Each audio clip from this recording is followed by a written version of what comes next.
आज इस एक्सप्लेनर में सेबी के उस प्रपोजल की बात करेंगे जो निवेश का तरीका बिल्कुल बदल सकता है। सोचिए, अगर वेल्थ क्रिएशन बिना किसी एक्स्ट्रा मेहनत के एकदम पीएफ कटने जितना ही ऑटोमेटिक हो जाए तो? सेबी के कंसल्टेशन पेपर में कुछ ऐसे छोटे बदलाव हैं जिनका इम्पैक्ट भारतीय इन्वेस्टर्स पर बहुत बड़ा होने वाला है।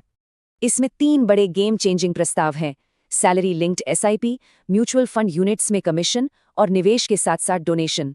पहले प्रपोजल पर आते हैं।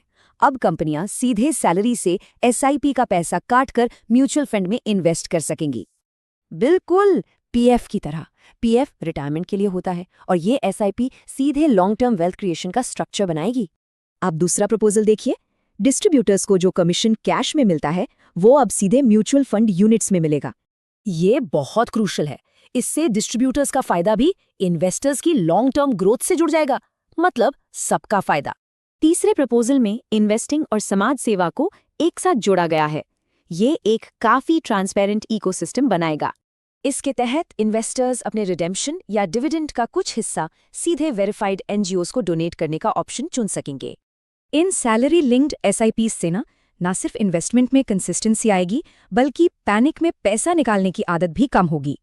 इस पूरी प्रक्रिया में डिस्ट्रीब्यूटर्स का रोल भी बदल जाएगा। वो सिर्फ प्रोडक्ट सेलर नहीं बल्कि असली वेल्थ पार्टनर बनेंगे। बिल्कुल, वो अब फाइनेंशियल वेलनेस पार्टनर और वेल्थ कोच की तरह काम करेंगे, जिनका फोकस लॉन्ग टर्म नतीजों पर होगा। इसका हिडन फायदा है हैबिट। ऑटोमेटिक इन्वेस्टिंग से इमोशंस और मार्केट का शोर पूरी तरह से दूर हो जाता है, क्योंकि वेल्थ क्रिएशन मार्केट की भविष्यवाणी करने से नहीं बल्कि लगातार और बिना रुके इन्वेस्ट करने से ही होता है।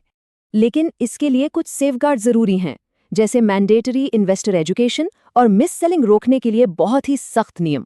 अगर ये सही से लागू हुआ तो म्यूचुअल फंड्स भारत के मेन स्ट्रीम फाइनेंशियल इंफ्रास्ट्रक्चर का बहुत बड़ा हिस्सा बन जाएंगे। तो सोचिए, क्या इन्वेस्टिंग का फ्यूचर सिर्फ डिजिटल ही नहीं बल्कि पूरी तरह से ऑटोमेटिक होने वाला है?